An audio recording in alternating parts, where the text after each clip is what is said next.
que acontecem os acidentes de mergulho e o que a gente pode aprender sobre eles. E a Paula falou algumas palavras aí muito legais que eu achei.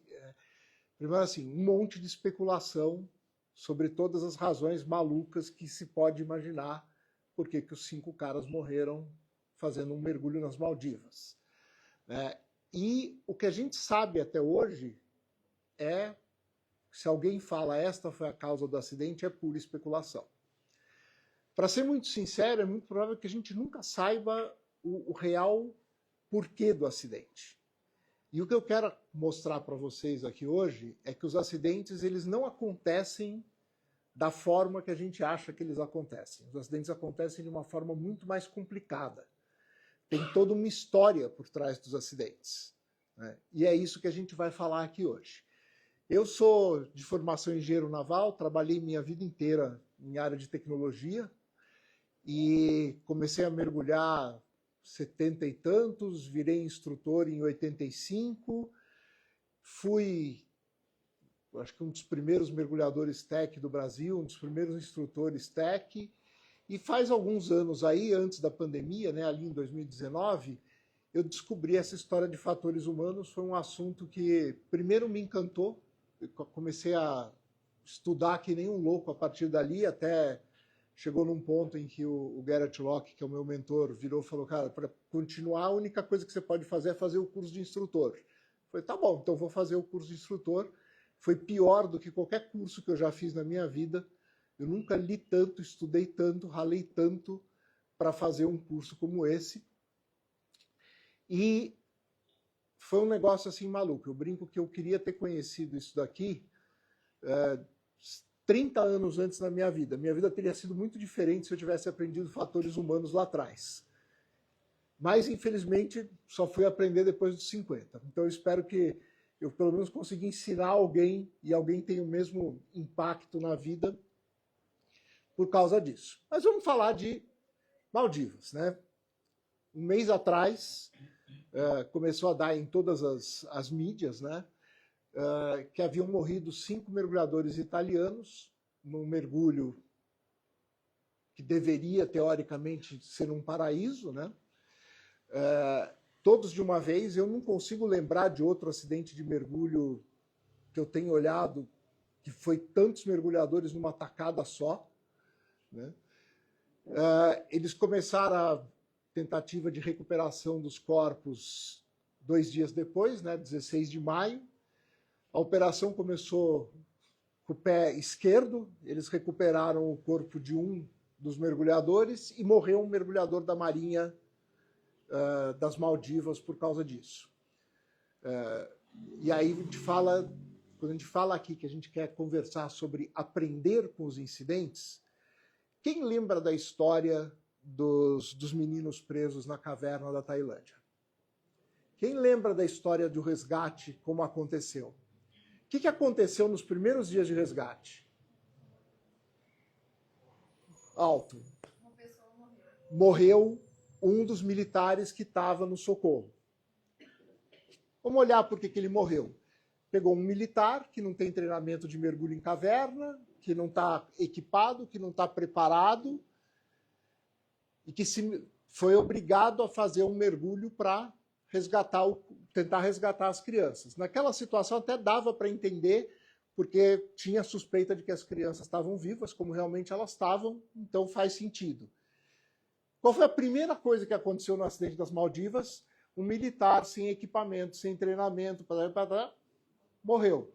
Aprendemos alguma coisa com a Tailândia? Não. Cometemos exatamente o mesmo erro de novo, né? E aí resolveram chamar uma equipe, a Dan Europa, como os mergulhadores eram todos italianos, o presidente da Dan Europa é italiano, ele resolveu chamar uma equipe especializada, trouxe da Finlândia. Aí vocês falam, puxa, desde quando tem equipe de resgate em caverna na Finlândia? Né? Por acaso, o acidente mais maluco de caverna que eu conheço e o resgate mais difícil da história do mergulho em caverna aconteceu na Noruega, com esses caras que fizeram este resgate aqui, foram os que fizeram o resgate na Noruega. Tá? Para vocês terem uma ideia, uma caverna gelada, água a 4 graus, quase 200 metros de profundidade, mergulho de 4, 5 horas, e os caras tendo que trazer o corpo dos amigos de volta do mergulho. O que aconteceu? Ah, você. Só pode ter sido. Então, o que foi o acidente? O que a gente sabe? A gente, na verdade, sendo muito sincero, a gente sabe muito pouco. Porque as informações, você não consegue mais hoje diferenciar especulação de verdade. Ainda mais que agora todas as mídias, elas pegam um IA qualquer e fica reescrevendo a notícia que o outro já tinha escrito. Então o primeiro erra, todos os 50 seguintes erram iguais. Ninguém mais pesquisa. Mas o que a gente sabe até hoje é que eles estavam num barco, num liveaboard lá, com um grupo grande de cientistas italianos e decidiram fazer um mergulho nessa caverna. Na verdade, eles decidiram fazer um mergulho, a gente não sabe se era para ser na caverna, não era, mas basicamente eles desceram os 5 até os 55 metros de profundidade, entraram na caverna, passaram por um túnel, chegaram na segunda cavidade da caverna e na hora de voltar, né, teoricamente, ou pelo menos é o que se acha, esse banco de areia aqui enganou os mergulhadores e, em vez de retornar pelo túnel por onde eles tinham entrado, eles foram parar numa outra cavidade da caverna onde não tinha saída. Então, explicação fácil, né, para o negócio. Não é um negócio difícil, né? Todo mundo ali virou... Agora a gente está em época de Copa, né, com 200 milhões de técnicos de futebol. Nesse dia aqui a gente devia ter uns 10 milhões de investigadores de mergulho explicando o que aconteceu aqui, né? Então, bem fácil de explicar o que aconteceu, né? É um mergulho a 50, 60 metros com equipamento completamente inadequado, né? Começando pelo cilindro, fazendo um S80, né? Cilindro normal, único, 60 metros de profundidade. Quanto tempo dura isso? Quem dá um chute aí?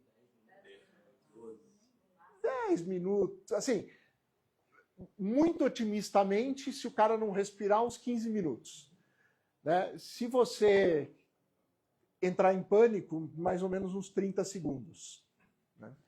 Curiosamente, o primeiro mergulhador ele foi encontrado aqui, era o instrutor que estava guiando o grupo, com o cilindro vazio. Então, aquele monte de especulação, que os caras narcosaram, que o cara teve toxicidade pelo oxigênio, já tem um indício interessante, cilindro vazio, um cilindro para um mergulho que o cara devia estar no mínimo com uma dupla de 15 litros. Mas tudo bem. Muito pouco gás, cilindro com ar, opa, narcose brava, né? Teoricamente, você pegar os estándares mais, vamos dizer, restritos, o cara fala, abaixo de 30 metros, nada de ar. Né? Que hoje em dia ninguém mais dá bola para essa regra, porque o hélio está muito caro, então ninguém mais quer mergulhar trimix, vai ter barato com narcose do nitrogênio a 50 metros, que é legal. Né? Segundo, podemos dar mais explicações simples para o negócio. Né? Eles entraram numa caverna, a mídia toda e os especuladores falando que eles não tinham treinamento em caverna, certamente eles não tinham o equipamento adequado para a caverna. Caverna você tem redundância de suprimento de ar, redundância de regulador, redundância de lanterna, um monte de coisa, eles não tinham nada. Muito importante, eles não tinham um cabo-guia, que aí é um negocinho... Essa é fatal por você dar a explicação simples, né? Os caras não colocaram o cabo-guia, se perderem, por isso eles morreram. Ponto. Explicação em 10 segundos para o problema. Né? E também tem as explicações da turma que anda com os estándares debaixo do braço. Né? Eles violaram um monte de regra. Né? Regras das agências certificadoras, regra de profundidade para mergulhador recreativo, regra de não entrar em caverna, regra dos terços quando mergulha em caverna. Tem uma regra nas Maldivas de que não pode mergulhar abaixo de 30 metros. Violaram tudo.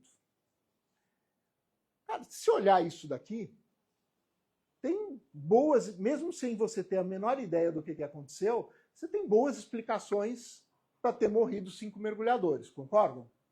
Né? E acho que se a gente perguntar aqui, sai mais umas 10. Não precisa fazer muita força. Né?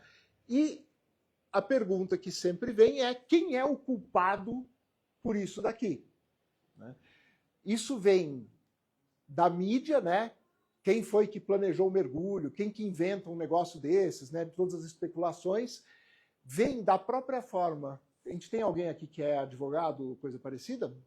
Né?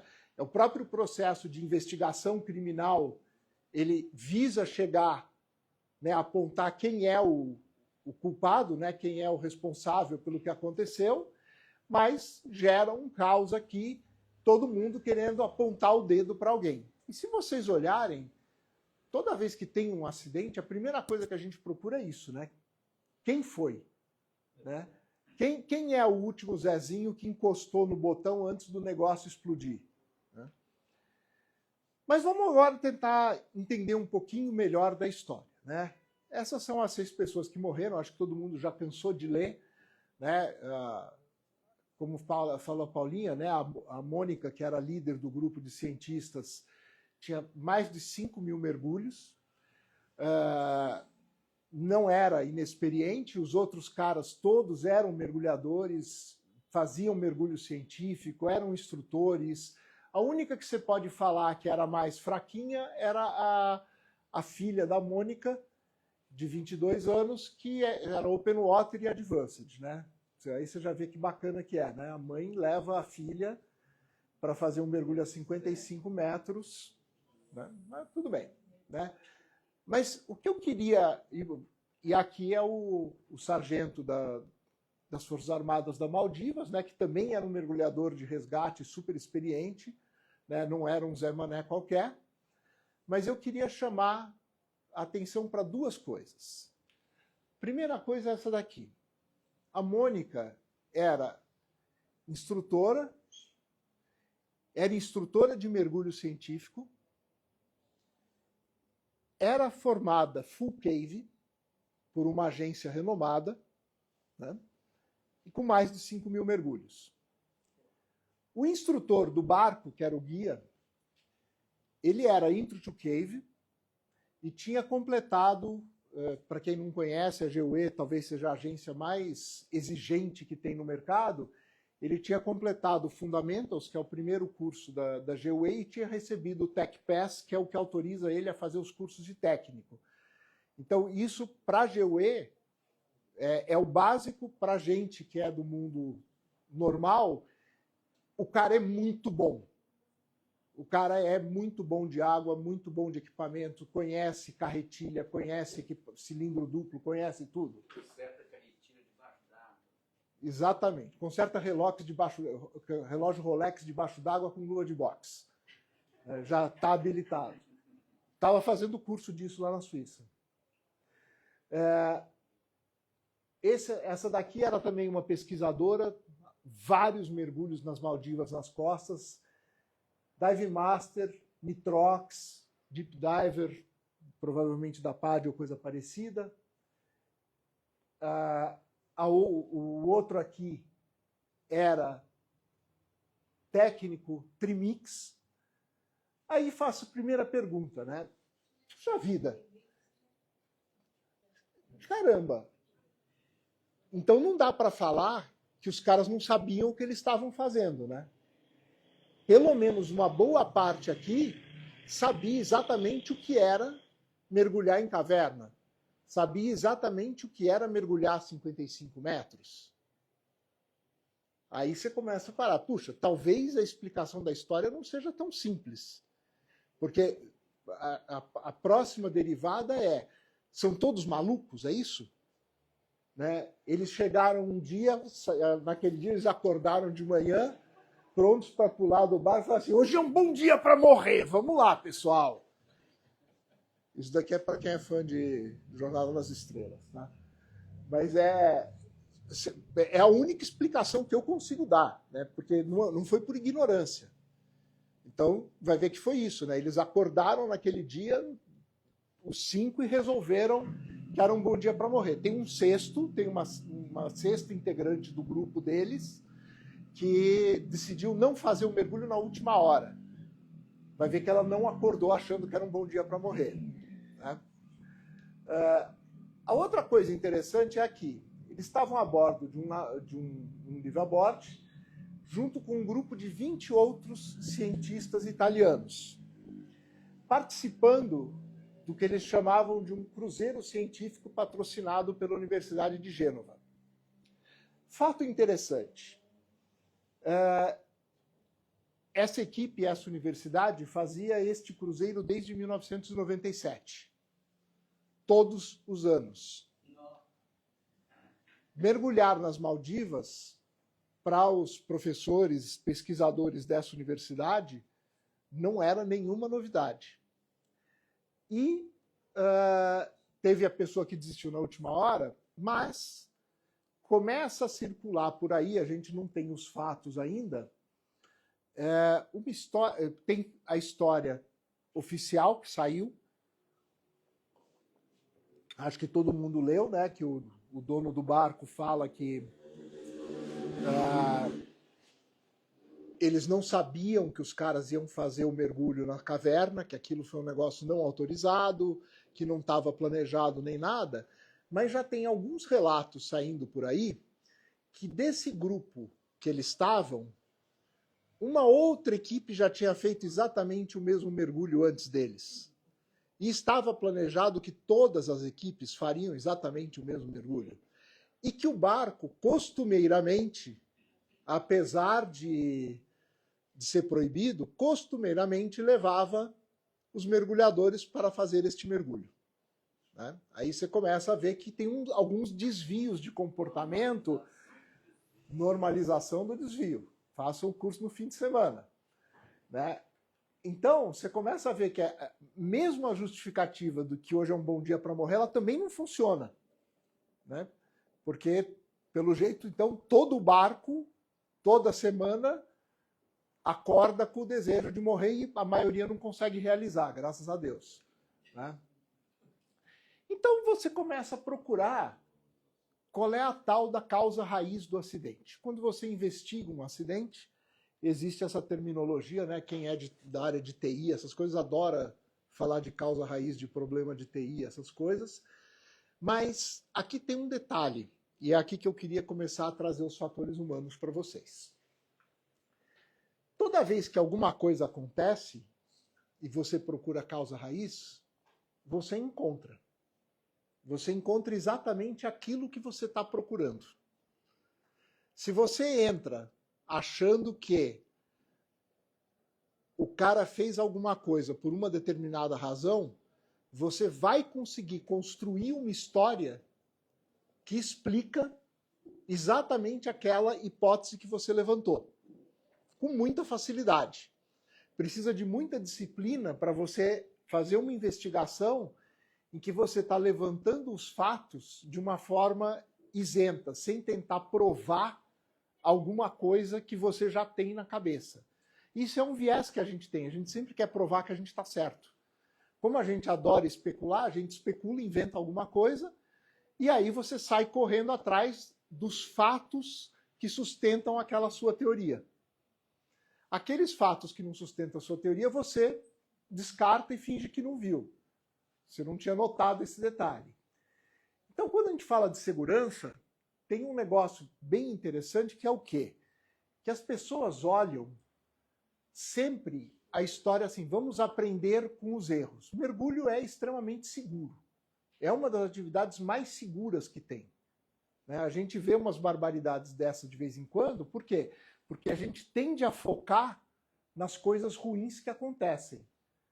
Mas eu garanto para você, morre muito mais gente andando de bicicleta em montanha do que morre gente em mergulho. Né? Dou 500 exemplos. Né? E a gente olha esse pedacinho aqui para tentar entender a história toda. Só que ninguém olha para o quê? Para os outros 99% dos mergulhos onde as coisas deram certo. Né? E aí eu faço uma perguntinha interessante. Né? Quando você termina um mergulho, e aí a gente cai na questão de como é feito o debriefing pós-mergulho, né?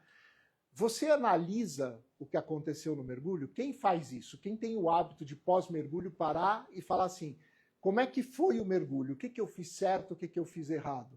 De uma forma estruturada. Alguém faz?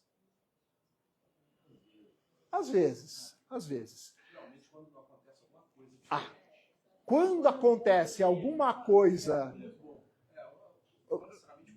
foi muito bom, você vai falar que você viu coisas bacanas. Se alguma coisinha deu meio errado, você vai comentar. Aí eu faço uma pergunta.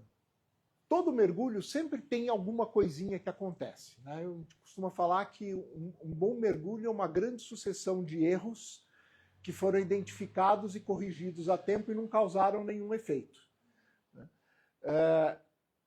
Quem para olhar as coisas que deram certo? Quem constrói a história de por que o mergulho deu certo?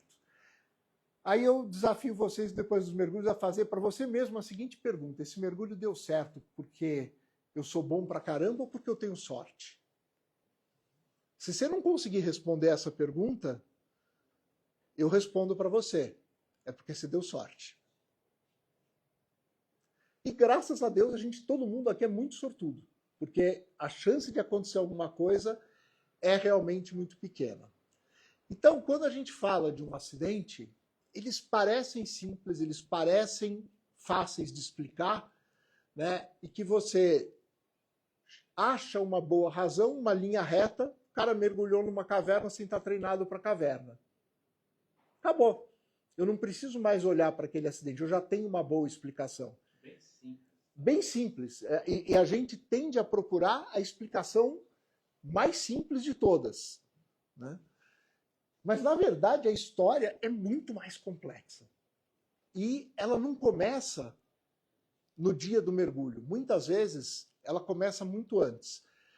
Para quem não viu, eu posso passar depois o link para vocês, tem um vídeo que o Garrett Locke fez, que é a história de um acidente com um cara que estava fazendo um curso de equipamento de circuito fechado, de rebreather, no Havaí, e morreu durante o treinamento, né? Ele levou mais de um ano para conseguir produzir esse documentário. Tem 40 minutos. É extremamente deprimente, mas ele vale a pena você assistir para entender a lógica de um acidente. E quando você vai olhar como é que essa história toda se desenrola até o cara morrer, você vai descobrir que não é uma falha de equipamento, não é uma falha de procedimento. É uma história que começa lá atrás, na formação de curso básico dele, no passado militar dele, no fato de que um monte de coisa estava dando errado com o curso, de que ele tinha pressão de tempo para terminar o curso, de que ele estava sentindo que, por conta do curso, ele estava ficando longe da família. Tem um monte de coisa que levam até um ponto em que acontece o acidente. Mas como é fácil para a gente falar assim, o cara pulou na água com o cilindro de oxigênio fechado, no rebreather, que foi o que aconteceu com este cara, né? Ele colocou o loop, caiu na água, mas tinha esquecido de abrir o cilindro do rebreather. Por que ele fechou é outra história, assistam o vídeo que é legal. Mas é a explicação simples, o cara não seguiu o procedimento, não fez o checklist, estava com o cilindro fechado, caiu na água, tem que morrer mesmo. Esse é o que um monte de gente gosta de falar, né?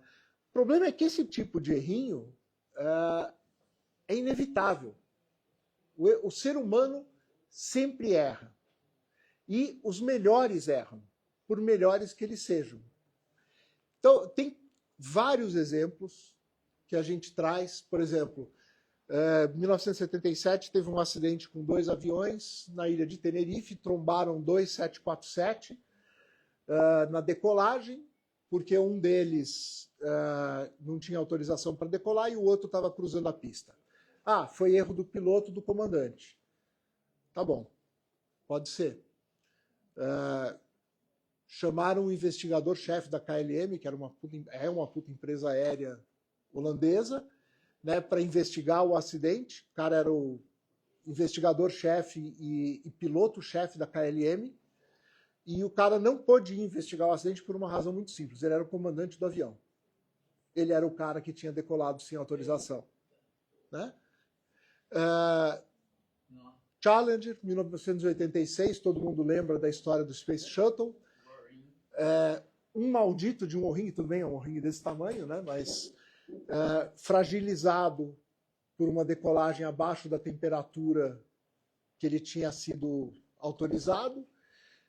Os engenheiros já tinham avisado 500 vezes os gestores da NASA que estava fora da especificação, que tinha risco ali. Os caras tomaram a decisão, tentaram decolar, o troço explodiu segundos depois da decolagem. Monte Everest, 1996, morreu todo mundo, uma expedição inteira. Puxa, mas o guia que levou os caras lá era um lixo, né? Porque correu um risco desnecessário. O cara era considerado o melhor guia do Everest, o melhor alpinista. Wes Skiles, um dos caras que foi referência em exploração de caverna nos Estados Unidos, um dos melhores mergulhadores de caverna da história, morreu a 8 metros de profundidade num recife, fazendo filminho com o cilindro do rebrífer fechado. Né? Então, é importante você ser bom, você ser hábil, você estar treinado, sem dúvida. É suficiente? Não é. É mais complicado. E não adianta falar que isso daí é erro humano, porque vai acontecer.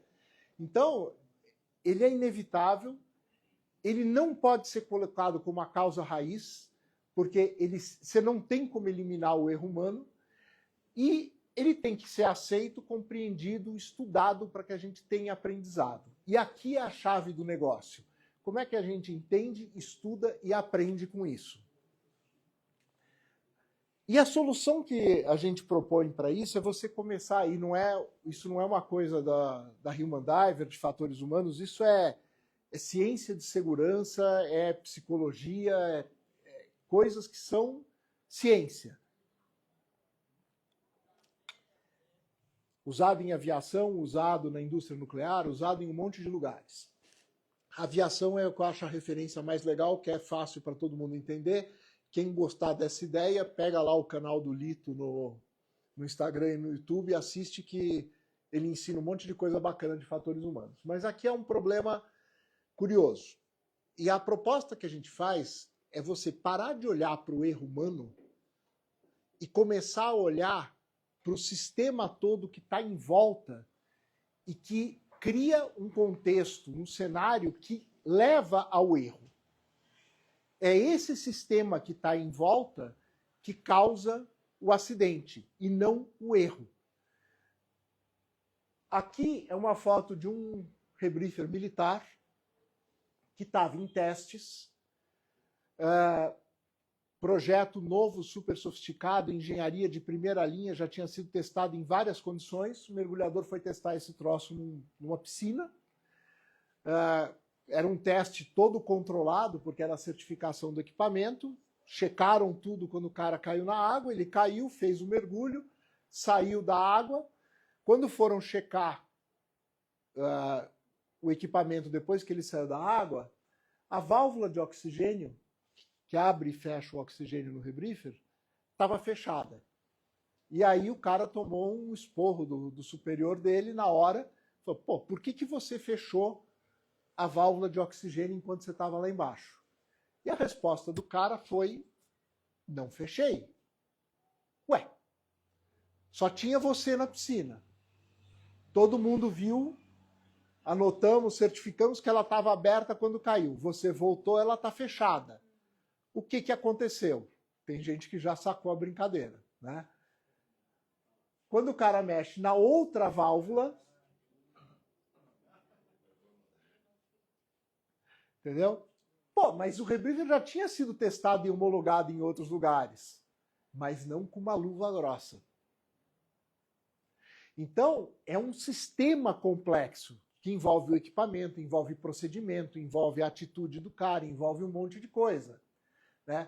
E se você for tentar entender isso daqui, não da perspectiva do erro humano, o cara fechou, explicação simples, entrou aberto, só tinha ele na piscina, ele fala que não, mas o fato é que saiu fechado. Ele errou. Se você for olhar do ponto de vista de engenharia de sistemas ou de análise de sistemas complexos, e aqui sistema não é sistema de computador, é um monte de coisas que interagem juntos, é um negócio extremamente complicado de pecinhas que estão se movimentando e se encaixando o tempo todo. Então, o que eu queria trazer? Vamos começar a olhar para os acidentes de uma forma diferente. Hoje a gente olha muito para trás. O que aconteceu buscando achar o culpado, né? A gente foca na pessoa. Quem errou? Né? A gente quer atribuir culpa. Por que o cara fez isso? Né? Para poder jogar a culpa nele. Pensa num processo de investigação de um crime, né? Se não é exatamente isso que você está procurando. Você está procurando quem foi, né, que fez o ato, por que ele fez, né, qual foi a causa do negócio. Né? Por quê? Porque existe uma crença de que a gente consegue criar segurança ou criar um ambiente que funcione através da disciplina e da punição. A gente, na nossa sociedade, a gente acredita nisso. E que a mudança, ela vem exatamente do medo da punição que você vai receber. Então você não anda, pergunta aqui, né? Brincadeira óbvia. Quem já excedeu o limite de velocidade na estrada? Peraí. Só 2 levantaram a mão aqui. 3 levantaram a mão. Vocês são um bando de mentirosos do caramba. Paulinha, você só tem mentiroso frequentando a Maramar, mas tudo bem. Inclusive você. Por que você não excede o limite de velocidade todo santo dia? Medo de multa. Mas é isso. Pensa sério com você mesmo. Você não deixa de exceder, você não anda a 100 por hora em vez de 80, porque você acha que tem um risco. Se é uma estrada que você conhece, se não está chovendo, se você está num carro bom. Não é o risco que te faz não exceder o limite de velocidade. É o medo da multa. É a dor no bolso, é o medo da punição. Esse é um jeito de você olhar para o acidente. É essa sequência aqui. E se a gente olhasse de um jeito diferente? Se a gente olhasse tentando ver o que eu consigo criar para o futuro, para frente. Né? Primeiro, eu coloco o foco não na pessoa, não no quem, mas no o quê. O que quer dizer isso daqui? Quer dizer que se a pessoa fez aquilo, foi porque se criou no sistema uma condição dela fazer aquilo e aquilo trazer uma consequência indesejada. Então, você foca no quê? No contexto, no que está em volta, e não na pessoa em si.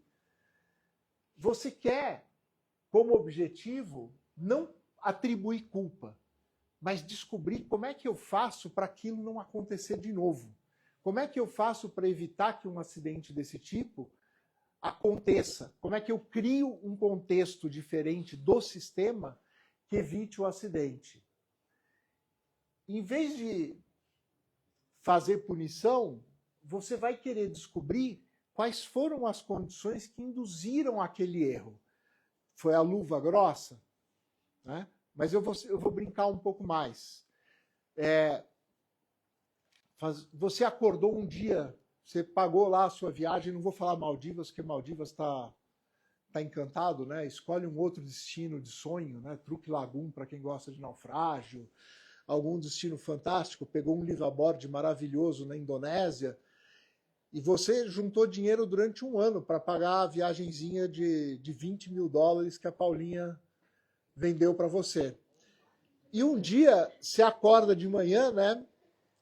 O PP lá no barco com você, mas você acorda, cara, passei bem essa noite, dormi mal, não sei o quê, acho que eu não vou mergulhar. Pô, você não vai mergulhar? Veio até aqui, vai perder o melhor mergulho? PP fala para você na hora, vambora, cara, não tem, deixa de frescura. E o que você faz? Você vai. Né? Por quê? Porque tem um monte de condições que te induzem ao erro. A pressão dos teus companheiros, a pressão de você ter gasto dinheiro para fazer um negócio e chegar lá, por alguma razão não dá para fazer, o medo de passar vergonha na frente dos outros, estresse, fadiga, um monte de coisa que faz com que teu cérebro esteja focado nestas coisas e acabe perdendo alguma coisa que poderia ter evitado um erro. Isso é o que a gente chama de condições produtoras ou indutoras de erros. Né? E a gente acredita que se você fizer por essa abordagem, a mudança que vai trazer a segurança, ela não acontece por causa da punição, mas ela acontece através do aprendizado. Que é o melhor exemplo disso, para quem não conhece, de novo eu pego a aviação. Né? Relatório, eu falo isso todo curso que eu dou. Pega, vai lá no site do CENIPA, ele é aberto para todo mundo, você escolhe o acidente que você quiser, o CENIPA é o órgão nosso que investiga acidente, pega o órgão que você quiser, pega o acidente que você quiser, baixa o relatório final, não pega o primeiro relatório, pega o relatório final, e você vai ver tudo o que aconteceu lá no acidente, e o cara vai chegar no fim do relatório, ele vai dar a causa do acidente. E você vai ver que a causa do acidente, dificilmente ela vai falar que foi o erro do cara. Ela vai falar sim que foi falta de treinamento, falta de procedimento, falta de manutenção, e geralmente ela lista umas 6 razões ali.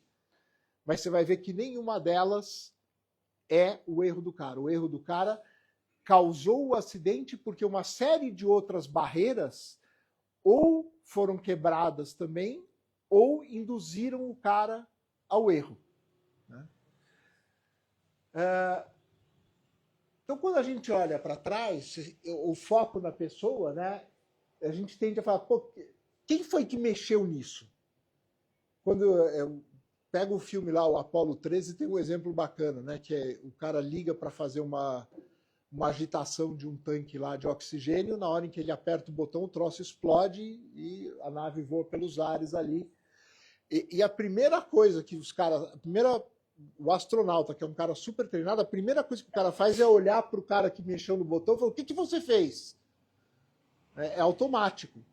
Não teve nada a ver o cara ter feito aquilo naquela hora. O problema estava muito atrás. O problema tinha nascido 2, 3 anos antes. Né? A gente gosta de apontar culpado, a gente gosta de achar o quem, porque isso dá para a gente uma satisfação pessoal de encerrar o assunto. A gente achou o culpado, achou ali quem foi, encerra. Não preciso mais procurar causa. Se eu punir o causador, o problema desaparece, né? A teoria da maçã podre, né? Eu tenho lá um cesto de maçãs, eu pego as que estão podres, jogo fora, e agora eu tenho um cesto bom. Né? Mas será que o problema desaparece? Né? Atribuindo a culpa é a reação natural que a gente tem quando algo dá errado. Né? E a gente tem uma tendência também natural a sempre achar uma explicação que não é nós, são os outros. É aquilo que está à nossa volta que causou o problema. Né? Típico é o motorista bêbado dizendo que o poste atravessou a rua. Né? Por isso que o carro terminou entortado no poste e 2 pessoas mortas. O que deu errado acaba sendo lido como quem fez errado. Né? Puxa vida, por que ninguém fez nada para impedir isso? E eu acho que, infelizmente, a gente teve um exemplo, a Paulinha está até falando no telefone essa semana, da quantidade de eventos que a gente tem para brincar nessas semanas além da Maldivas. Né? Helicóptero que bate de frente no Rio de Janeiro, jogar a menina da ponte. Então, a pergunta ali daquela da menina fora da ponte fala assim, você olha para os caras que jogaram, né, você fala assim, pô, a culpa é deles, né? Negócio mal feito, né? Não tem procedimento de verificação, não tem segurança, não tem nada, blá, blá, blá. Tinha 500 pessoas olhando. Ninguém viu que a menina estava sem a corda. E se viu, não falou. Nem ela. Nem ela. E quem estava filmando, você ainda ouve os comentários no fundo. Mas, gente, acorda. Bom, se eu vejo um negócio desses hoje, depois de ter feito discurso de valores humanos, a primeira coisa que eu ia dizer, para tudo! Né? Eu não ia ficar perguntando para o cara do lado, acorda, será que ela está sem a corda? Opa, já foi, agora é tarde. Né? E essa pergunta, por que ninguém fez nada, ela é muito fácil de fazer quando você não está na cena ali na hora. Todo esse negócio aqui é fácil. Né? E vem aquele negócio, né? Puxa, o drama, por que meu filho tinha que morrer por causa da incompetência dos caras? Por que ela foi fazer o salto da ponte? Por que não sei o que lá? A gente quer só achar uma justificativa para alguma coisa que a gente já sabe na nossa cabeça o que aconteceu. A gente trabalha também, quando a gente fala o reativo olhando para trás, a gente está falando da crença da punição e da segurança, que a gente já comentou aqui, né? A gente vive numa sociedade baseada em regras, em seguir as regras. Então a gente acredita que se alguém não segue a regra e é punido, aquilo não vai voltar a acontecer. Se a regra estava certa ou não estava, se a regra fazia sentido ou não naquele momento, ninguém quer discutir, mas é fácil você falar que não seguiu a regra. E a gente tem uma mentalidade de conformidade. O ser humano tenta, por incrível que pareça, se adequar dentro de uma sociedade. E se você não se ajusta, você é visto como diferente, como errado, um monte de coisas. E aquilo que a gente falou, né, que a mudança acontece através do medo. E esse daqui é um dos grandes problemas dessa história. Por quê? Porque quando você cria o medo, você não está evitando o erro. Você está fazendo com que os pequenos erros que você poderia estudar, analisar, para evitar que eles voltassem a acontecer, passem a ser todos escondidos. Porque se a pessoa comete um erro e aquele erro não traz consequência, se ele não contar para ninguém, ele não é punido. Se ele contar, ele é. Então é melhor esconder. E não é uma pessoa, são equipes inteiras fazendo isso. E aí, com isso, você perdeu todas as oportunidades de melhoria.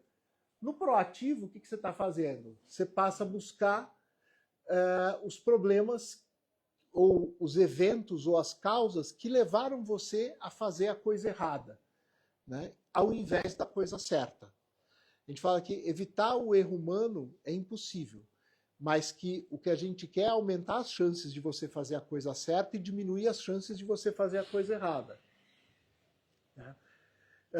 Quando você troca o quem por o quê, você despersonaliza a discussão. Né? Você tira a pessoa do foco e passa a olhar para o que está em volta da pessoa. Sistemas ruins derrubam o mais bem intencionado das pessoas.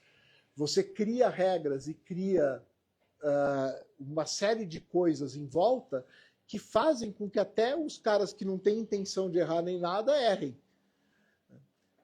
E a ideia é que você deveria ter as equipes de mergulho trabalhando de uma forma colaborativa, de uma forma cooperativa, para melhorar as condições que a gente tem, melhorar o entorno do negócio, melhorar o sistema. E esse sistema, ele envolve mergulhadores, escolas, instrutores, guias, marinheiros, certificadoras, fabricantes, tudo isso está envolvido junto. Aí eu vou fazer a brincadeira aqui, né? Será que esses caras todos estão trabalhando realmente juntos para descobrir e melhorar o sistema? Quem acha que sim, quem acha que não? Quem é instrutor aqui?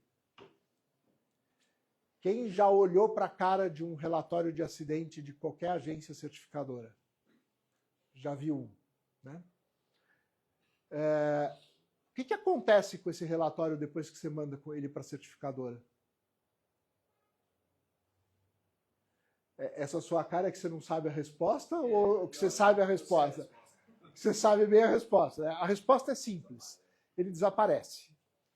Ele desaparece e nos relatórios de uma certificadora,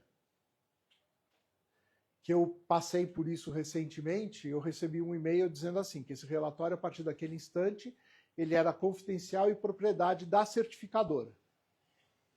Que ele não podia ser comentado, divulgado, nem nada.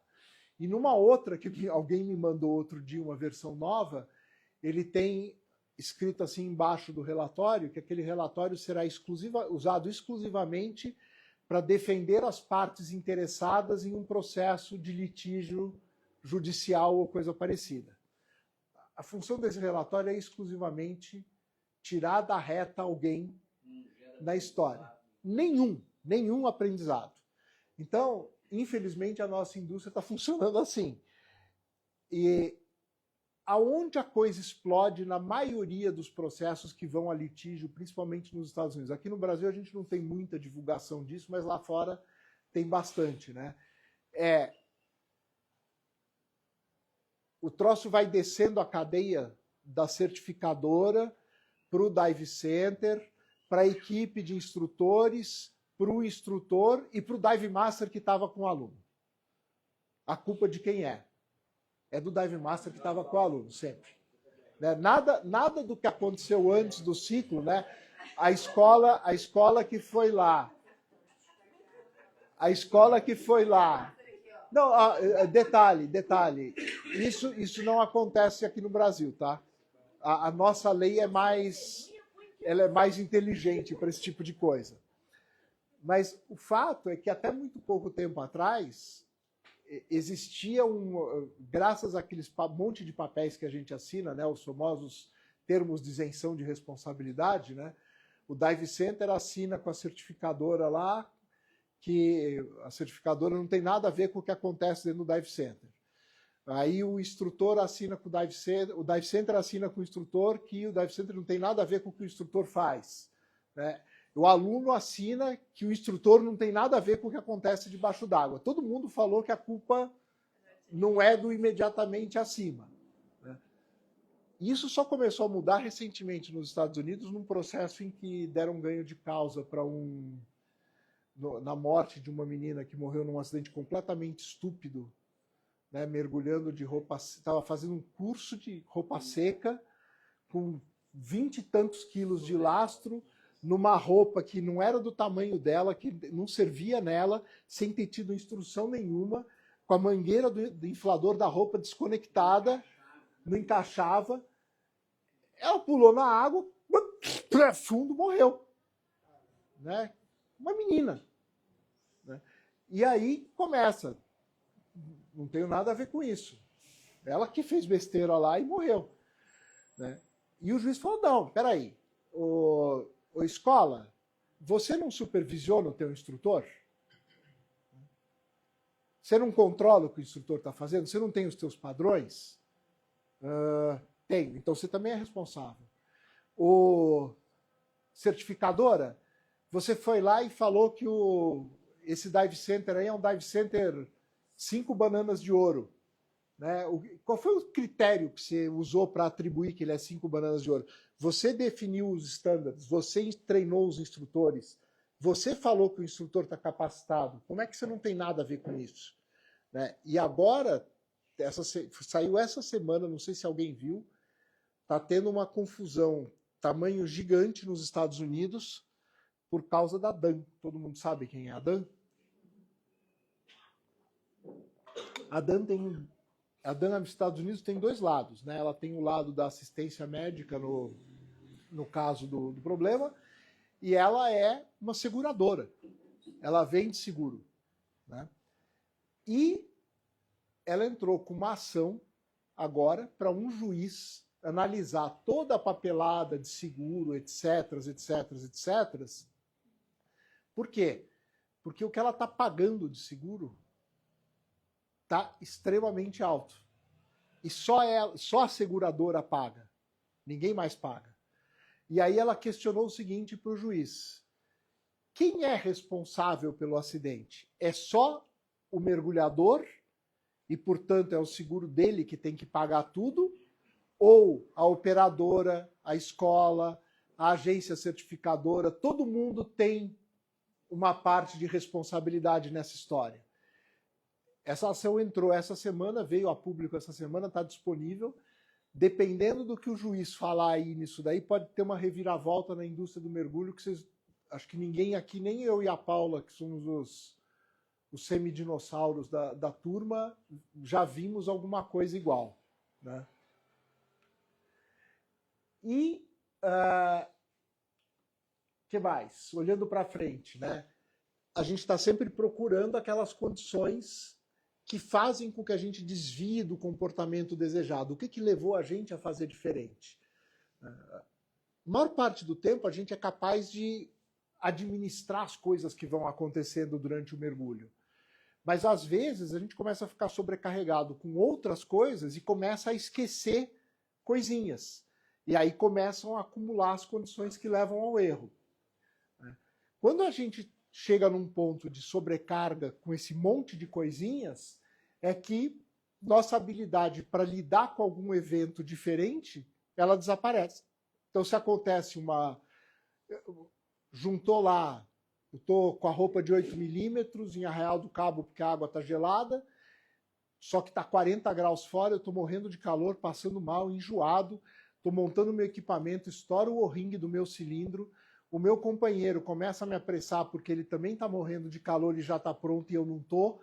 Aí tua cabeça começa a ver e você começa a fazer bobeirinhas que, por exemplo, levam você a pular na água sem o cinto de lastro. Tenho certeza que nessa sala aqui ninguém nunca, jamais, em hipótese alguma, pulou na água sem o cinto de lastro, né? Cilindro fechado. O legal é que o mergulho ele é seguro. O que acontece se você pular na água sem o cinto de lastro? Você não afoga, né? Você passa vexame. Você passa vexame, todo mundo vai rir. No mergulho recreativo comum, você pula na água de cilindro fechado, o que acontece? Nada, né? No pior caso, você solta o cinto de lastro. Se você não tivesse com ele, não tem problema, porque você já não afundaria. Mas se você tiver, você solta o cinto de lastro, você volta para a superfície. Também não tem problema. Então, esses pequenos errinhos, eles não causam nada. Mas lá no fundo, num mergulho mais complexo, se você tiver com a cabeça sobrecarregada, esses errinhos eles vão acumulando, né? Então, o que a gente quer é isso. Como é que a gente cria as condições para você poder fazer mais a coisa certa e menos coisas erradas? E o que a gente quer é que a gente aprenda. E é essa mudança cultural que precisa no mergulho. E eu faço a aposta com vocês. A gente nunca vai descobrir o que realmente aconteceu nas Maldivas. O que a gente vai saber é que, por alguma razão, e aí é que está o desafio, um grupo de 5 mergulhadores experientes tomou a decisão de fazer um mergulho que claramente, para nós, olhando de fora, em retrospectiva, era um mergulho inseguro. E aí eu vou contar alguns fatos interessantes para vocês. Eu vivi 3 anos na Europa, né? E acompanhei o que os caras fazem, já vim olhando o mercado faz tempo. Mergulho na Europa é muito diferente do mergulho padrão americano, né? Os caras estão acostumados, por exemplo, trimix, né? Limite de 30 metros. Os caras nem sabem o que é isso. O cara, desde pequeno, mergulha no Mediterrâneo com um cilindro simples a 50 metros de profundidade. Se acostumou a fazer, né? É normal para ele. E aí entra a normalização do desvio, né? Ele vai um dia a 30, não acontece nada. Ele vai a 35, não acontece nada. Ele vai a 40, não acontece nada. Ele passa aí a 45, 50, normalmente, como se fosse a coisa mais normal do mundo. Ele nem lembra que existia uma regra, né? Então, outra coisa, os caras costumam usar cilindros maiores. Os caras costumam ter perfis de descompressão mais agressivos do que a gente está acostumado a usar. Então, você vê que a cultura é diferente. E a gente tem que aprender a partir dessas coisas, desses acidentes. E aí você vai descobrir essas coisas, toda essa historinha que a gente estava contando. Então, para aprender com o acidente, por isso que a gente fala, quando o pessoal começa a especular nos grupos por que os caras morreram, a gente está fazendo um desserviço para o aprendizado do mergulho. Porque você começa, lembra a história da busca da causa raiz? Você começa a criar hipóteses do que aconteceu e começa a buscar os fatos que comprovem aquela hipótese. Quando, na verdade, a pergunta que eu quero que alguém responda é: se os caras sabiam que esse mergulho tinha estes riscos, o que levou os caras a fazerem o mergulho? Essa é a resposta que a gente quer. E sabe quando que a gente vai descobrir? Eu acho que tem uma chance de descobrir, né? Que é alguém dos outros 20 que estavam no barco abrir a boca. Porque aí eles vão contar a história. E se você olhar o vídeo do If Only, que eu realmente indico para vocês, vocês vão ver todo mundo que estava envolvido no acidente, menos o instrutor, porque ele se recusou a depor para o vídeo, contando o que estava acontecendo e como que a história se formou. Então, é contar o que a gente chama de uma história rica em contexto. E para fazer isso, a gente precisa de um ambiente em que a gente possa fazer. Isso não é fácil. Fazer uma pergunta, né? Quem aqui lembra de alguma coisa dos acidentes que aconteceram recentemente no Brasil? Dos poucos, né? Uma das coisas que sempre me surpreende, e eu não sei se alguém já reparou nisso, é que os mergulhadores eles costumam perder os computadores quando eles morrem, né? Onde estão os computadores? Desapareceram. O computador sumiu. O cara tá, o mais surpreendente para mim é um que o cara estava de rebriefer e o computador do rebriefer sumiu. Só que o computador do rebriefer é preso com um cabo no rebriefer, né? Não é um negócio simples, né? O cara leva 2 computadores e somem os 2. Onde foram parar os computadores? E por que isso acontece? Porque tem 2 coisas correndo em paralelo.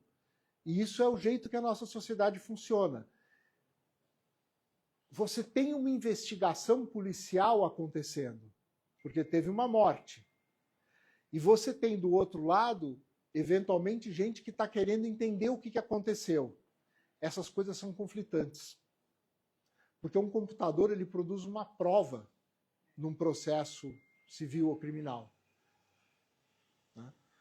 E ele é uma peça essencial do aprendizado, porque ele te dá o perfil do mergulho, né? Os 2 processos existem na nossa sociedade ao mesmo tempo, e eles conflitam. Então, a não ser que você crie, por exemplo, como acontece na aviação, que o órgão que investiga tem a cabeça, né, o processo criminal pode correr lá do acidente, tudo separado, mas a equipe lá da Força Aérea, do CENIPA, ele quer entender como que o acidente aconteceu. Ele não liga para o resto. E ele manda na investigação. Né? E tem um parágrafo que eu esqueci de traduzir aqui.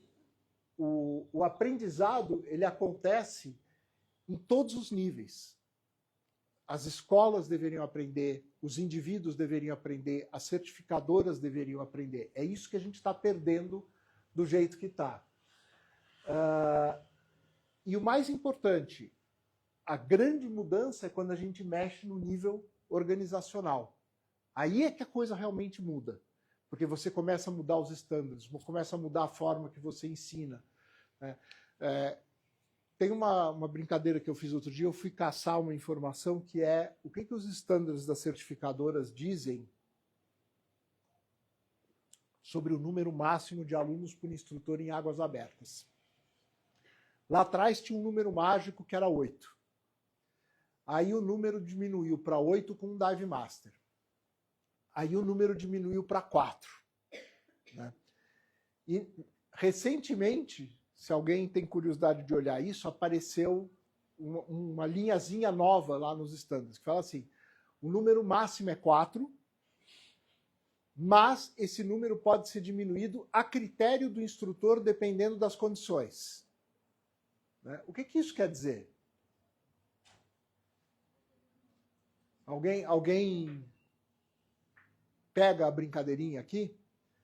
O que acontece se, com a operação da Mar-a-Mar, se, por exemplo, a certificadora X vira para você e fala agora que você precisa ter um instrutor para cada 2 alunos na água?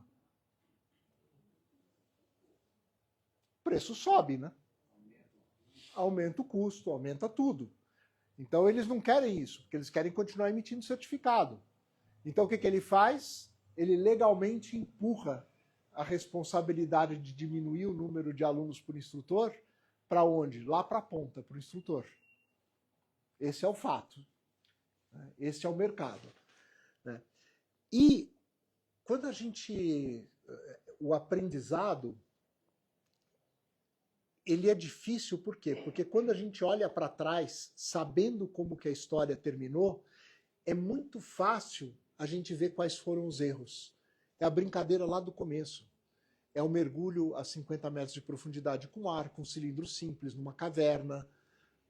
É fácil, né? Eles são muito óbvios quando a gente olha em retrospectiva. Mas eu quero olhar o que levou aqueles erros a acontecerem, né? E a responsabilidade, ela continua existindo. Algumas coisas têm que ter a retribuição, tem que ter uma ação disciplinar, tem que ter alguma coisa acontecendo. A gente não está dizendo que não tem que ser culpado, não tem que haver algum tipo de responsabilização. A gente só quer dizer que isso daí não pode andar sozinho. E para isso acontecer, você tem uma série de barreiras que precisam ser quebradas para a gente mudar a forma como os acidentes são analisados. Você precisa ter habilidades específicas, você precisa ter conhecimento de como analisar, você precisa ter a atitude correta, você precisa conhecer os vieses cognitivos que você tem para você se proteger desses vieses.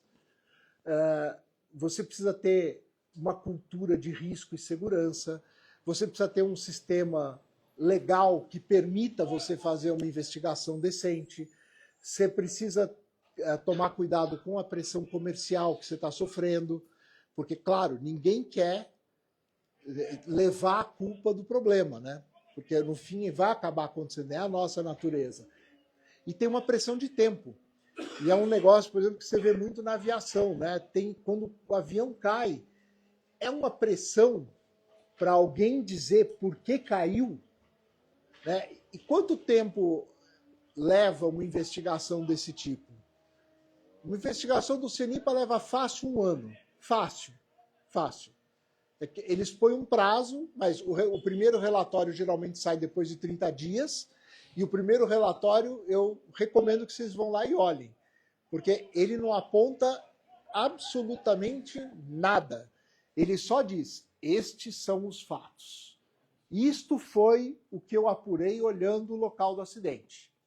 Ele não especula, não faz hipóteses, não faz nada. Esses são os fatos. Lá na frente, 11, 12 meses depois, é que vai sair o relatório onde ele fala quais foram as causas que ele apurou, né? Então, a mídia, a sociedade, põe uma pressão de tempo para você achar uma explicação. E quando você achou a explicação rápida, você vai parar de investigar. E você parou de investigar, você não vai aprender. Então tem até um framework bonitinho, né? Não vou parar nisso daqui, mas como é que você faz esse trabalho sério, né? Você primeiro tem as ações imediatas que garantem a continuidade da segurança, né? Naquele momento do acidente. Aí você gera um primeiro relatório, colhe as evidências, gera o primeiro relatório que é público para as pessoas poderem ter alguma coisa para discutir em cima. Aí você faz a parte mais importante. Com os dados que você coletou, você quer entender por que fez sentido, né, as pessoas fazerem aquilo. Por que fez sentido para os italianos fazerem esse mergulho? O que criou o ambiente que deu para eles a falsa sensação de que aquilo era um mergulho seguro? Garanto para vocês que eles não pularam dizendo que era um bom dia para morrer. principalmente a Mônica com a filha, né? Então, seria um negócio meio macabro até, né? Aí você vai achar quais são o sentido das coisas, para depois você fazer uma análise como aquilo fez sentido, para entender aquelas condições e buscar formas que aquilo não volte a se formar daquele jeito. Aí você cria um relatório que a gente chama dos produtos de aprendizado, e isso é que você vai divulgar para saber, para todo mundo poder saber o que aconteceu. Os acidentes todos de aviação são divulgados para toda a indústria, é público, né? E aí, a outra parte importante é que você tem que distribuir esse relatório e fazer o acompanhamento de que as recomendações daquele relatório foram seguidas, né?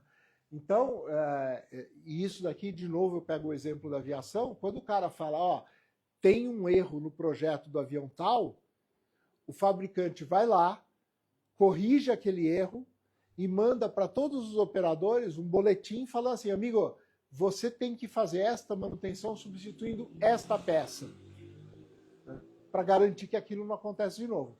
Nada disso acontece no mundo do mergulho hoje, né? Então, a gente, como mergulhador, querendo aprender, a gente tem que parar com a pergunta do quem fez, quem é o culpado, né? A gente quer responder a pergunta, o que levou esses caras a fazerem isso? E essa é difícil pra caramba. Porque você tem que pensar muito, você tem que entender muito da história, porque o cara, no final das contas, muitas vezes ele está morto. Mas aí eu queria que vocês lembrassem de uma coisa. Volta lá, lembra que a gente mostrou aquela curvinha que 99,999% dos incidentes eles não levam a nenhuma consequência grave? E se eu começar a fazer isso daqui, olhando os mergulhos que deram certo, quanto eu vou aprender? Né? Se eu paro para fazer aquela perguntinha, deu certo porque eu sou bom ou deu certo porque eu tive sorte? Né? E eu pego e escrevo isso. Eu sento o meu grupinho de mergulho, eu adoraria ver os caras que fazem tech fora dos cursos, se sentando numa mesa num restaurante à noite, falando assim, negada, vamos lá, o que aconteceu no mergulho? Por que aconteceu? Como é que eu faço para não acontecer de novo? Mesmo nos mergulhos que deram certo. Então é aquela frasezinha que eu dei lá atrás, né? O mergulho perfeito é uma série sem fim de erros detectados e corrigidos antes que eles tragam consequências. É isso que a gente tem que olhar. Uma equipe de mergulhadores habilidosa e uma equipe fraca, a diferença é que a equipe habilidosa descobre os erros antes. E tem um experimento que é famoso também da área de aviação, que é um cara que fez uma brincadeira, que falou assim, ele sentou num aeroporto onde tem muito treinamento e pegou lá 500 voos de várias pessoas com vários graus de habilidade, né? E ele dividiu essas pessoas em 3 grupos, né? Os principiantes, os intermediários e os avançados. E mandou todos eles fazerem um voo com um percursinho simples em volta do aeroporto e pousar de novo. E aí, quando o cara saía do avião, ele perguntava, como foi o seu voo? Quantos problemas você teve? E aí a pergunta curiosa é, qual é o grupo que teve mais erros? Por quê? Qual é o grupo que tem menos erro? Os menos experientes. Ele nem sabe que errou. Ele não sabe que errou, ele não percebe. Né? Se não teve, ele só sabe que erra quando tem uma consequência. Se ele sai da pista no pouso, ele sabe que errou. Se ele quase saiu da pista várias vezes, ele não sabe nada, o pouso foi perfeito, ele saiu andando do avião. Né? Então, por isso que fatores humanos hoje, segundo o Simon Mitchell, que é um dos grandes pesquisadores de de medicina do mergulho, um grande explorador, né, da fronteira de mergulho de caverna, um monte de coisa. Ele fala que hoje o tópico mais importante no mergulho recreativo é fatores humanos, porque é o ponto onde a gente consegue mudar a segurança do mergulho. No técnico, a gente já está muito bem, gente, no lado que eu ensino num curso. As habilidades, desalaga mais, eu tenho certeza que cada aluno que sai daqui da Mar-a-Mar sai um excelente mergulhador. E agora sai até melhor, né? Porque Paulinha já fez o curso, vai ter mais gente fazendo esse fim de semana aí, mas aqui a gente consegue mexer a agulha da segurança, para que coisas como o que aconteceu nas Maldivas não voltem a acontecer. Se alguém quiser saber mais, tem um monte de dicas aí, eu deixo os links para vocês. A gente tem aí o que eu acho que todo mundo tem que ver é o iPhone. Cadê? Tá lá, o último. Tá? E agora tem um novo que não está aí, eu esqueci de pôr. Agora a gente tem um curso sobre análise de acidente e formação de investigação de acidente. Tá? Vou facilitar para vocês, tá? Já que está todo mundo tirando foto, eu facilito. Ó.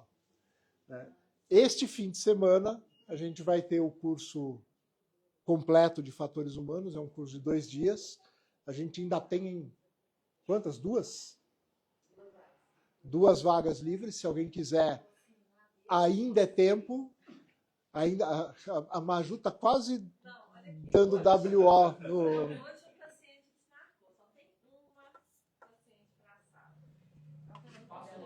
Tá quase, Maju. Pega. Mas...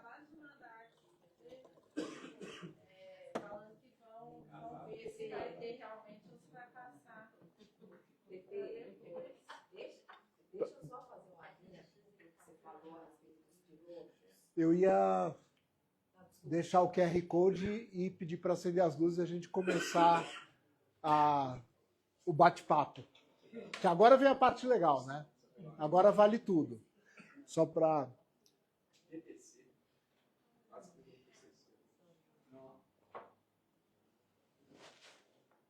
Manda, Paula. O adendo, você fez o comparativo dos pilotos, a questão da consciência situacional do iniciante, tem menos consciência de onde levou, mas também existe um outro lado, que é a questão da autoconfiança. O iniciante, ele certamente, por saber que ele não tem experiência e ele não tem autoconfiança, ele seguiu o checklist todinho. Já o muito experiente, ele não tem a insegurança que o iniciante tem e tem bastante experiência. E justamente por ter muita experiência, muitas vezes ele pula uma ou outra parte do que, em tese, ele deveria seguir. Mas se aparece alguma diversidade, ele tem experiência suficiente para poder se desviar daquela situação. O problema maior, e aí dentro do mergulho eu vejo isso, são os intermediários. Porque o intermediário, ele não tem o medo do iniciante, mas ele também não tem a experiência do que é muito experiente. Mas ele acha, por não ter medo, que ele é muito experiente. E normalmente são exatamente esses que acabam burlando as normas de segurança, e nós não falamos de coisas graves, não, mas de uma sequência de um detalhe aqui, um detalhe ali, e que isso forma lá a cadeia do queijo suíço, né? Vários incidentes que se interpõem de forma que o somatório deles em algum momento dá problema. Então, no mergulho recreativo, eu vejo muito isso. Nas viagens, que são viagens para lugares mais remotos ou mais bacanas, vejo demais. E aí são assim, detalhes que a gente vai acostumando, mas é desde a conferência do Nitrox, de assinar uma prancheta de Nitrox lá dizendo que conferiu, que sabe o que tem de mistura, que a turma não faz, e até pequenos procedimentos, a mergulho em dupla, mas a visibilidade está boa, a pessoa vai para frente, se distrai muito fácil, agora com as câmeras de ação, eu estou com uma vida danada com as câmeras de ação debaixo d'água. Mas a maior parte dos acidentes acontece com os intermediários. Na aviação... E você vai lembrar do curso, né? Eu acho que na aviação é muito parecido, acho que é melhor, muito melhor que no mergulho. Acho que o intermediário é ainda um pouco melhor, mas isso que você falou do excesso de autoconfiança é de matar. E aí, uma vez eu fiz essa pergunta para um dos nossos instrutores, um dos 8, o Mike. O Mike é piloto de caça da Força Aérea Australiana. Para quem gosta de aviação aí, piloto de caça é tipo o super deus da aviação, né? Que é o cara que tem que fazer 500 coisas ao mesmo tempo num ambiente de altíssimo risco, que literalmente qualquer coisa que o cara erra ali, ele morre. Né? Ele fala, ele não tem nenhum colega graduado que não siga o checklist de ponta a ponta, porque aí ele passou um estágio da autoconfiança, que ele já conhece tanto que ele sabe que ele não pode confiar nele mesmo. É um negócio bem interessante isso daí, mas eu acho que uma boa parte dos acidentes de mergulho que a gente tem, e eu acho que esse das Maldivas a gente pode colocar uma dose grande de excesso de autoconfiança na história, com toda certeza. Uma busca cega pelo objetivo da pesquisa. Eu vou falar uma besteira aqui. Eu estou tentando imaginar o que é um bando de 20, 30 italianos num live aboard nas Maldivas, fazendo pesquisa científica, num cruzeiro científico. Eu não consegui exatamente entender ainda esse conceito, exatamente o que é, né? Isso é perigoso também. Nada científico, não é E quanta gente, né, 30 caras pesquisando no mesmo lugar a mesma coisa, né? Então, acho que é um bom jeito de excesso de verba na Universidade de Gênova ou coisa parecida, brincadeira. Aí é especulação pura. Eu queria mostrar o gráficozinho, pegando isso que a Paula falou, que é bem legal. Não sei quantos de vocês conhecem isso.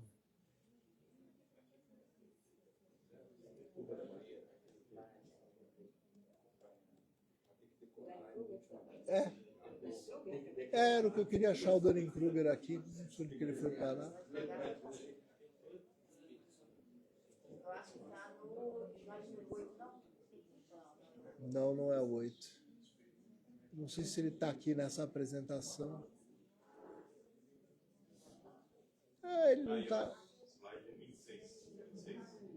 Não, esse daqui é a normalização do desvio. Mas depois eu mando para vocês. Tem um vídeo ótimo do John Cleese, daquele humorista inglês, que ele explica o Dunning-Kruger.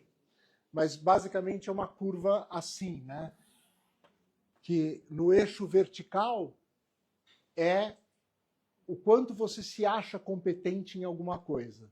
E no eixo horizontal é o quanto você efetivamente sabe de alguma coisa. Então aqui no comecinho da curva, quando você não sabe absolutamente nada, você se sente totalmente incompetente. Só que o que acontece?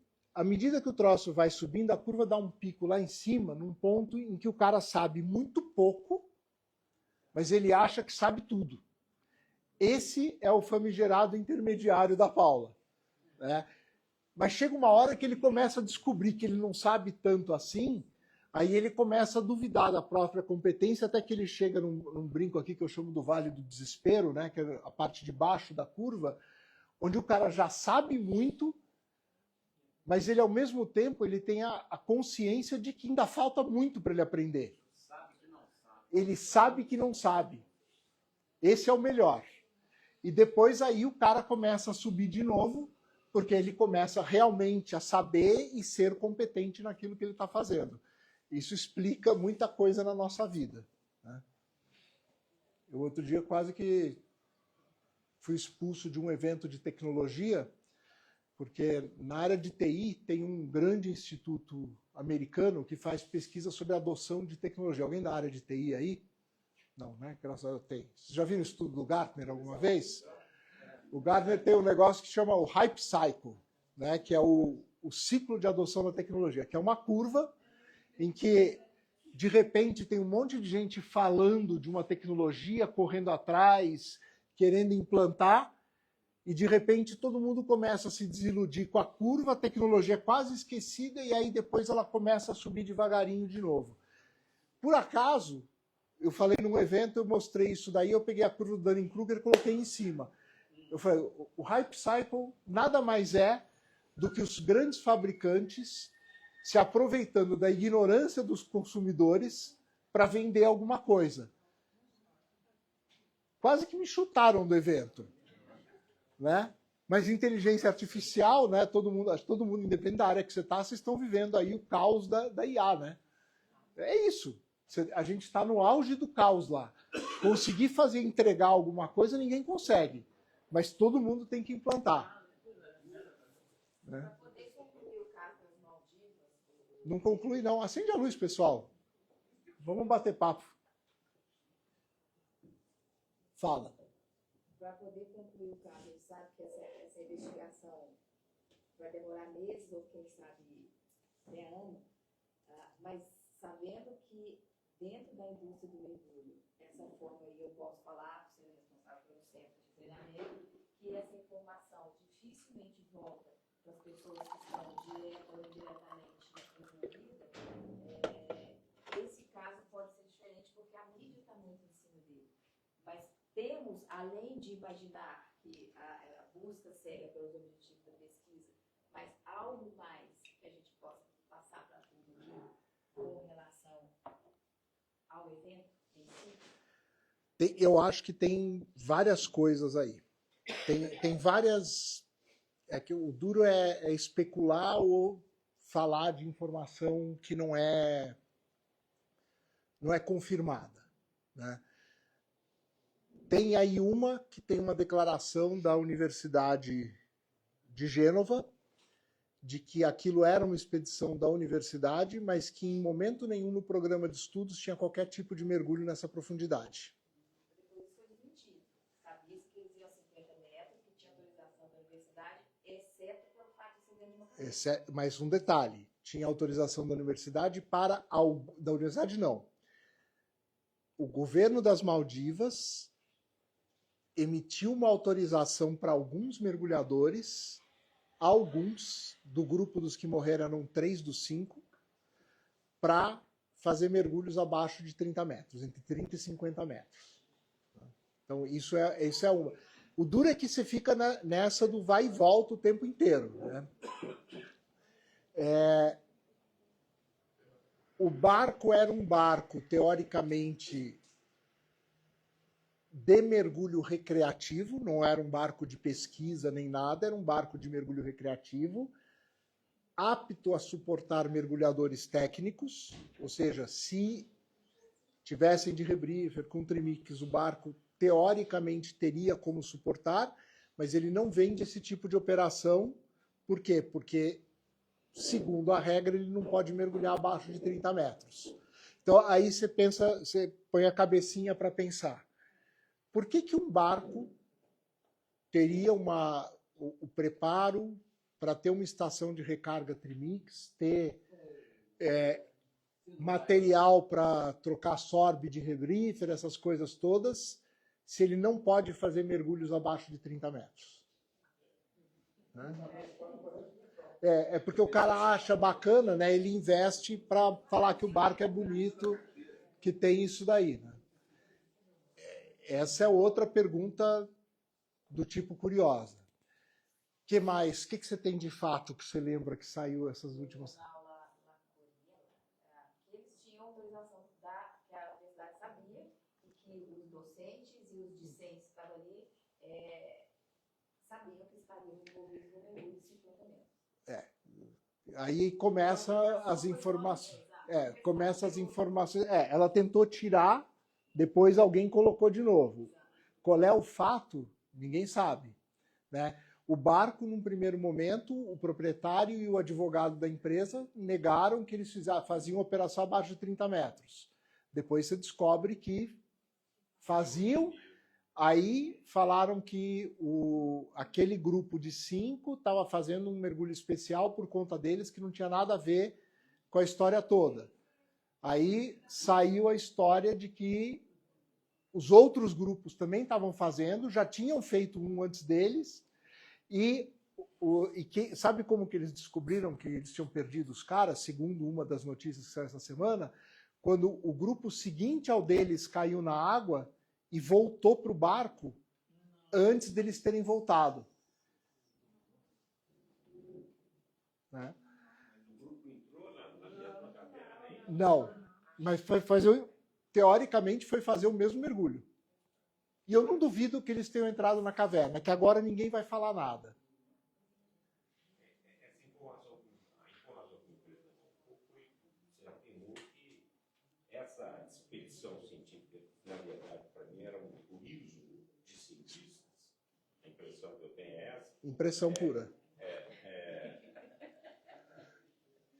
Toda vez que ia lá, mergulhava nessa caverna. No passado já tinha feito isso várias vezes. Essa caverna é uma caverna. Aí é outra história estranha, né? Essa caverna é uma caverna, segundo alguém declarou, já muito conhecida e muito mergulhada. Num lugar onde você não pode mergulhar mais de 30 metros.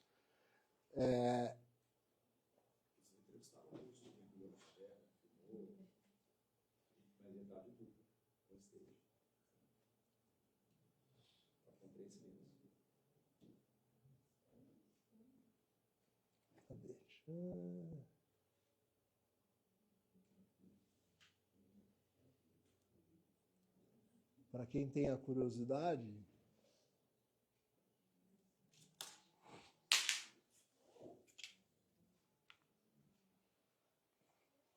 o vídeo é longo, vamos continuar o papo, mas para vocês verem. Né? Esse já é um vídeo antigo do mergulho exatamente nesta caverna. Tá? Você vê que a água é super tranquila, tudo bem que o vídeo não é grande coisa, mas aí você vê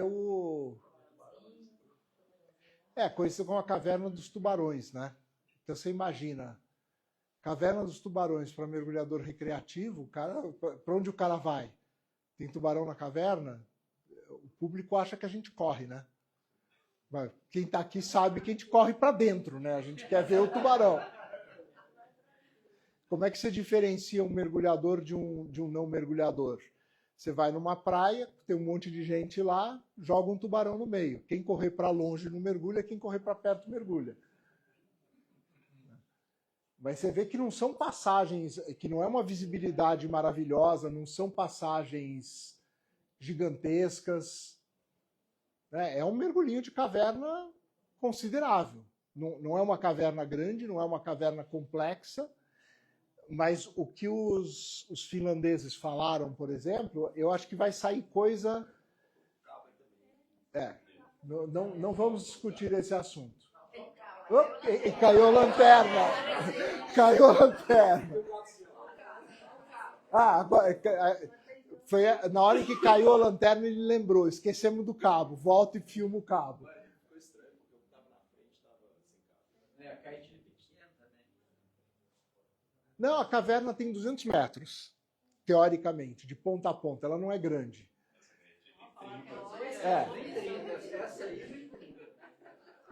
Outra coisa, você quer fatos, Paulinha? Uma das coisas que os finlandeses falaram, eles resgataram os corpos nos dias 19 e 20. Basicamente, o resgate foi o seguinte, os caras são tão fracos e tão inexperientes nesse tipo de coisa, que os caras chegaram num dia, fizeram um mergulho de reconhecimento, acharam os corpos, voltaram para a superfície, voltaram no dia seguinte, pegaram 2 corpos, voltaram para a superfície, voltaram no outro dia, pegaram os outros 2 corpos e encerraram o assunto. No dia seguinte, como boa prática de mergulho em caverna, eles voltaram na caverna para limpar a caverna. Por quê? Porque eles tinham, além das linhas que eles tinham colocado, eles tinham encontrado várias outras linhas perdidas, quebradas, espalhadas pela caverna. E isso é um risco enorme para mergulho em caverna. Então eles voltaram lá e falaram, vamos limpar essa porcariada toda. Ou não, podem ser outras linhas. É isso que é outro problema. Outra história engraçada também que eles falaram, engraçado, né? É que eles viram, mas não chegaram a explorar uma outra passagem dentro da caverna que ninguém jamais tinha falado. Que não era que os caras entraram aqui, que tem uma outra passagem para uma outra câmara. Então, a história vai longe.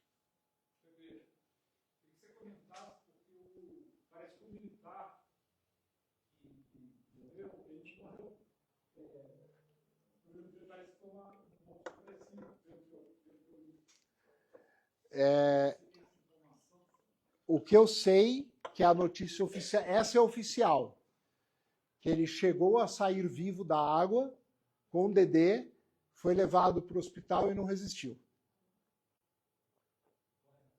Então, aí você pode criar um cenário, né? Esquece tudo que eu falei e começa a criar hipótese. Cenário fácil. O cara tinha um cilindro de 15 litros e uma stage, uma S40. O que tinha na stage ninguém sabe, no cilindro de 15 litros tinha ar. Né? O cara vai... Quem é...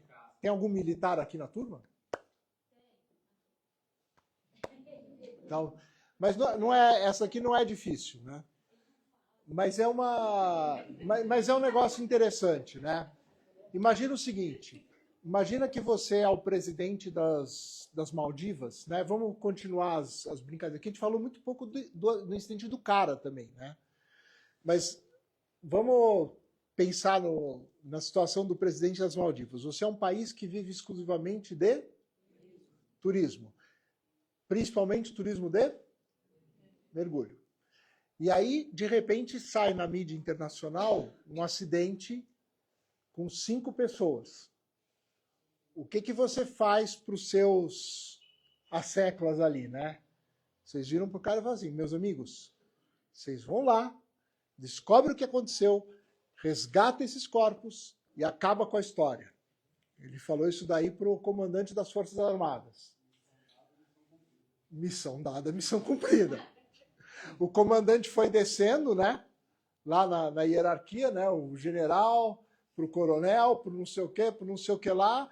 Chegou no tenente, o tenente virou para o sargento e falou assim, sargento, pega esta porcaria desse cilindro, mas comandante, não tem, meu amigo. Você vai lá, põe o cilindro nas costas, vai lá e tira o corpo do cara. Por quê? Porque o presidente mandou. Né? O sargento vai dizer não na frente da tropa lá? Qual é a chance dele dar um não ali? Mas o mergulhador, ele era experiente. Era experiente, mas aí... Conceitos. Experiente para quê? O que é experiente? Então vamos lá. Eu pego um de vocês aí e você fala assim, eu tenho 700 mergulhos em Bonaire, Roatán e Curaçao. A 30 graus. Isso daí te habilita a ir mergulhar, por exemplo, em Galápagos. Não estamos nem falando um negócio de outro planeta, estamos falando de destinos de mergulho recreativo. É o mesmo tipo de mergulho? Não é. Isso daí te habilita, por exemplo, a você ir mergulhar. Hoje ninguém mais vai, mas lá em São Paulo a gente tinha um negócio super legal que era a represa de Igaratá, que tinha uma cidade no fundo. Igaratá era 20 a 40 metros de profundidade com, num bom dia, 50 centímetros de visibilidade. A ponto de que naquela época... Vocês vão lembrar, eu tinha uma daquelas máscaras que tinha lá nos anos 80, que tinha 3 janelinhas, né? Ela tinha a da frente e 2 do lado. Né?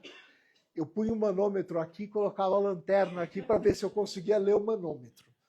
Tinha dia que era assim, principalmente quando você encostava em alguma coisa, porque ela foi sendo assoreada, sem brincadeira, a gente uma vez mediu. A gente levou um metro daqueles de desdobrar, a gente enfiou no lodo para ver até onde ele ia. O negócio tinha 2 metros. A gente não achou o fundo. Então, se você errasse ali o controle de flutuabilidade, você afundava num negócio e desaparecia ali que, ninguém te achava mais. Aí o único jeito de você saber o que era para cima, para baixo, era inflar o colete e começar a subir para ver se alguma coisa acontecia. Se você tivesse entrado dentro de uma casa com teto lá, eu não vou falar que você ia ficar preso, porque se você batesse no teto, você atravessava o teto. E coitado do cara que estava embaixo de você, porque o teto ia cair em cima dele. Mas a diversão dos caras naquela época era pegar as paredes das casas e fazer assim para ver a parede cair. E teve 2 mortes, 2 meninas que morreram dentro da igreja.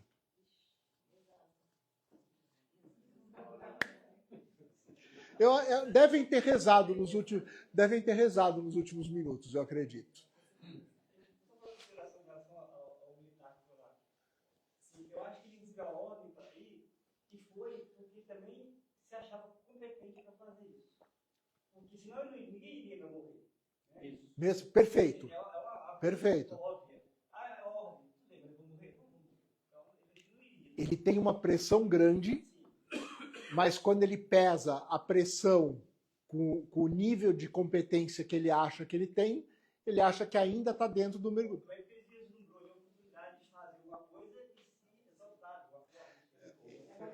E não foi um, né?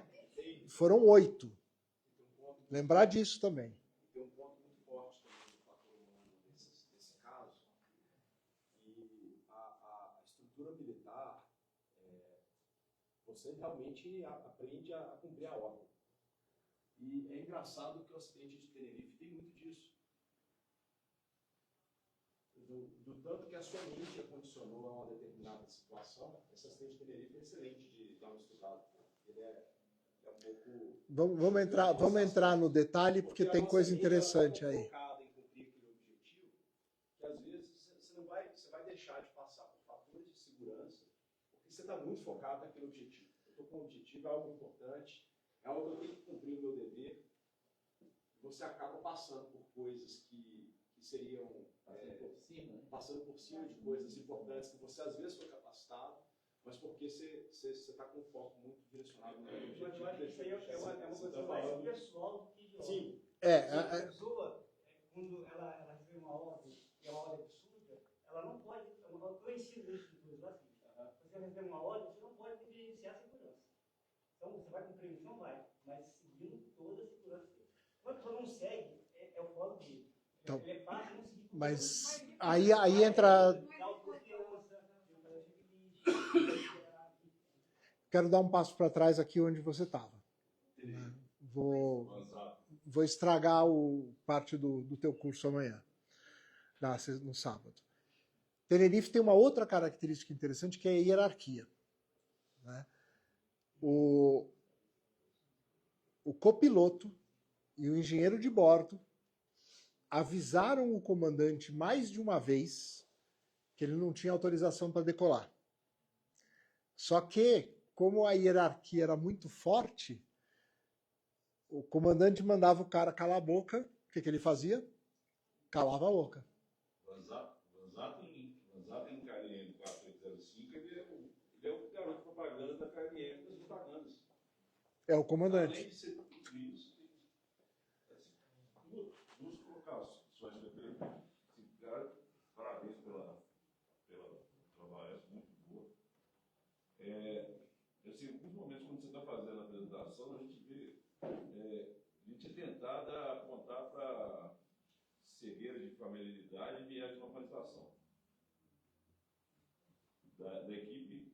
Você deixa uns easter eggs quando você está fazendo a apresentação desses 2 tipos de comportamento. Isso é muito comum no que você estudou, no seu conhecimento do mergulho, esses 2 tipos de comportamento? Cara, olhando para o mergulho, acho que a normalização do desvio é a base de um monte de melecas que acontecem. E o segredo de familiaridade? Também. São 2 coisas que assim, são fatais. Fatal no sentido de que é muito comum. A segunda questão que você falou no fechamento é muito importante, mais um testemunho meu, é o seguinte: na a aviação um pouco, além dessa estrutura que você falou de CELIPA, de FAA, existe uma questão que é osmótica. A discussão de acidente, ela acontece no corredor da faculdade, ela acontece no bar, ela acontece nos treinamentos, e aí chega num ponto tal que ela entra tão osmótica que às vezes você largou do ramo tem 20 anos, mas você olha a foto de Tenerife, você já vem na sua cabeça. Você lembra o nome do comandante. Você vai bate o olho, é KNM 4805, WhatsApp. Você, aparece o nome para você, Gol, você vem 1907. Você vem, o acidente, já o 121. Garcias, RG 242. Então, Todos. Todos. Não sou eu, não. É todos. Porque isso, eu acho que Isso o que ele falou no último ato da apresentação dele, é porque eu não sei se isso pode acontecer no mergulho. Porque isso vira um negócio cultural, isso é assunto da gente conversar entre amigos. A gente falou ali. E aí o aprendizado é ótimo. A gente falou ali, o grande problema do mergulho, eu acho que aqui tem uma diferença enorme de indústrias, né? Eu pego a aviação porque a aviação, para mim, porque eu adoro aviação, amo, né? 2, porque a aviação está num estágio, quando ele fala de CRM, esse tipo de CRM é o Crew Resource Management, que é o pedaço de fatores humanos que se aplica na aviação. Ela está num nível completamente fora da grande maioria das outras indústrias. Talvez a indústria nuclear esteja chegando lá hoje. E tem um princípio de aviação que o acidente é diferente, é acidente zero. Posso liberar a turma que não tem pergunta? Claro. Pessoal, eu vou liberar a turma que não tem pergunta. PP vai ficar aqui, nós vamos batendo papo, mas eu já vi alguns sinais, a turma vai demorar. A turma que não tem pergunta. Então, só vou tirar uma foto de todo mundo. Podemos tirar uma foto de todo mundo aqui? Eu tenho que participar? Eu acho cachê? que seria bom. Fala pro Garrett. Você cobra do Garrett. Não recebi para aparecer na foto. Agradecer pela presença de vocês. O fechamento. Ainda que a gente não possa falar oficialmente, mas já ficou muito claro o que aconteceu nas Maldivas, a experiência que eles tinham, o desvio de comportamento, né, a normalização do desvio e, enfim, acho que o propósito principal aqui era de dizer para vocês que mesmo os mais experientes, a gente só pode fazer, pode fazer tudo, deve fazer aquilo que a gente foi treinado para fazer. E muitas vezes a segurança, o excesso de segurança e a cegueira da repetição é que fazem, independente do ambiente de mergulho, o mergulhador ter essa autoconfiança e ir além. Então, quando a gente fala que os instrutores da Mar-a-Mar são rígidos, a gente realmente é muito rigoroso com as normas de segurança. E quando em viagem, às vezes, dá algum tipo de mal-estar, porque, mas não fiz nada, não aconteceu nada. Todas as viagens, a gente faz isso, inclusive a última, fatores de humanos no mergulho, Serrambi, não deu nada errado, mas a gente foi listando um monte de coisinhas que ultrapassaram o que seriam os limites de segurança, e a gente faz isso em todas as operações. Então, é tanto errinho que, se a gente for listar aqui, acho que vocês param de mergulhar. Basta só que os astros e estrelas sejam alinhados naquele dia para um acidente virar um acidente fatal. E é isso. O mergulho é extremamente seguro. Para acontecer alguma coisa, precisa ter o alinhamento das estrelas, precisa fazer um monte de coisa errada e as estrelas estarem alinhadas. Acho que essa é importante. Agradecer a sua presença, PP, mais uma vez. E, enfim, quem tiver aí final de semana, tiver interessado em fazer o curso do PP, vou falar, eu fui em São Paulo há 2 anos atrás para fazer esse curso com ele.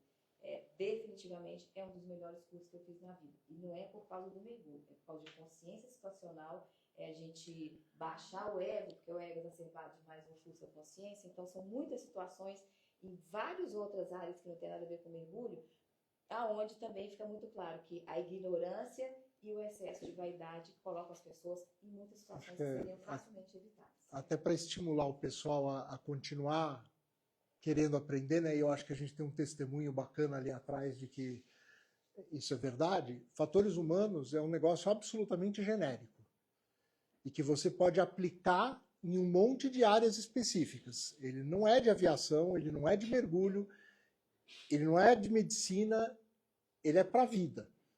Você pega os conceitos, você usa até na discussão com a tua esposa do que está acontecendo. Você usa no trabalho, você usa em gestão de equipe, você usa no que você quiser. Quem está com cartão vermelho já sabe o que fazer com o cartão vermelho. Vai fazer a foto. Como é que você vai... Junta aí que eu vou tirar aqui. Peraí, desliga.